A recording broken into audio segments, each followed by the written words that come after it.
Beginning with version 5.5, Sage Accpac ERP includes an analytical dashboard that displays key performance indicators for your business. Importantly, these indicators can alert you to issues and trends that may require corrective action. So let's jump right in and take a look. The dashboard launches from your web browser, and we've added an icon for this to our desktop. Your ID and password will be the same as your Sage Accpac login. And if you have more than one company database, you can make your selection here. We'll select Sample Company Inc. The system will default to your system date. Importantly, the dashboard will present information relative to the date you enter here, so be careful with the date. Since the transactions in our sample dataset are in the year 2010, we'll change the date, and now we're ready to log in. Here we have the home screen for the dashboard. At the top, you'll see the company that you're viewing and the session date. Your available dashboards are presented on the menu bar, and Sage Accpac will be releasing more in the future, so you should expect that the menu bar will grow over time. Let's launch the Receivables Management dashboard first, and here we've got a screen that shows a collection of charts and indicators that will help you monitor the health of your collections and help you spot potentially dangerous trends. From the Aged Trial Balance chart, you'll see your total receivables and aging. And on the right, we've got a set of performance indicators that show a comparison between the 12 months prior to the session date and the 12 months prior to that.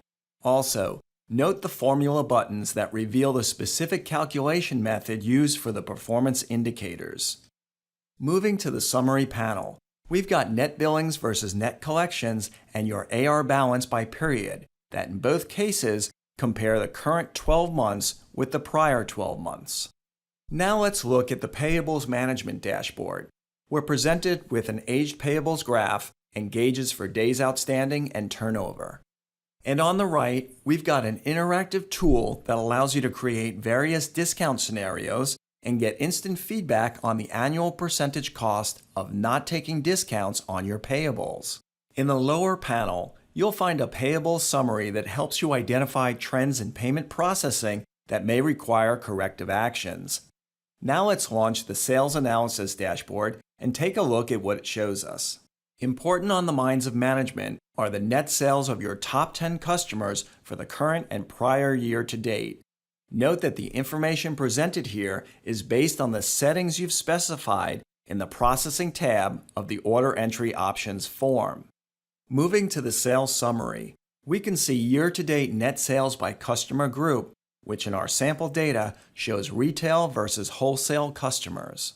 And we can look at the contribution of each of our territories to our year-to-date net sales. Moving to the top right, we've got barometers and gauges for some key sales indicators, and again, clicking the formula buttons shows us the basis for the calculations. And finally, there's a graph of sales by period for the year of the session date and prior year. And before we wrap up, a quick note about security. Access to the dashboards can be controlled using the security groups in Sage Accpac. And now to recap. Sage Accpac ERP includes a dashboard that provides a convenient snapshot of the health of your business and, importantly, can help identify trends that may require corrective action. Give us a call if you need assistance with the dashboard or any other feature in your Sage Accpac system. Well, that's it for this tutorial. Bye for now.